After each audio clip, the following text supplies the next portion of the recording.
সূর্য তলায় গেতেছে আর গরিবের জীবনও তলায় যাইতেছে। সূর্য তলায় যাইতেছে, আমরা বাড়ি যাইতেছি। আমরা কিন্তু রোজা আছি, বিশেষ করে সারাদিন কাজ করলাম ভাই। এটা হচ্ছে গরিবের জীবন। ধরেন আপনি ধনী মানুষ, আপনি কিন্তু ইফতারে বয়ে গেছেন, আর সময় আছে সর্বোচ্চ যদি আমি আইডিয়া করি ইফতারের জন্য 5 মিনিট সময় আছে। আর এই 5 মিনিটের ভিতরে মধ্যে আমি নদী পারাপার হইতেছে। আর এরকম দেখেন আমার পোশাক শৈলে, আমি একজন কিন্তু কৃষক মানুষ। এখন যদি আজান দেয় আমি কি করব? এই নদী যে আছে, নদীর যে পানি, এই বিসমিল্লাহ করে আমি এই নদীর পানিটা খাবো।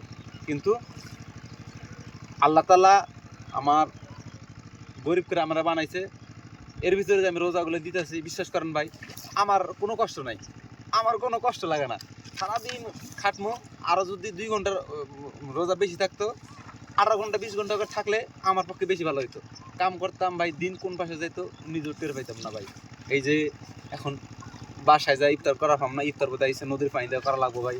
কারণ ওই যে আমি যদি আপনাকে দেখাই ভাই, সূর্যটা সূর্য দেখা যায় না ভাই, তলায় গেছে গা। হয়তো বা 2-4-5 মিনিটের ভিতরে আপনার আজান দিয়ে দিবে ভাই। এটা হচ্ছে গরিবের জীবন।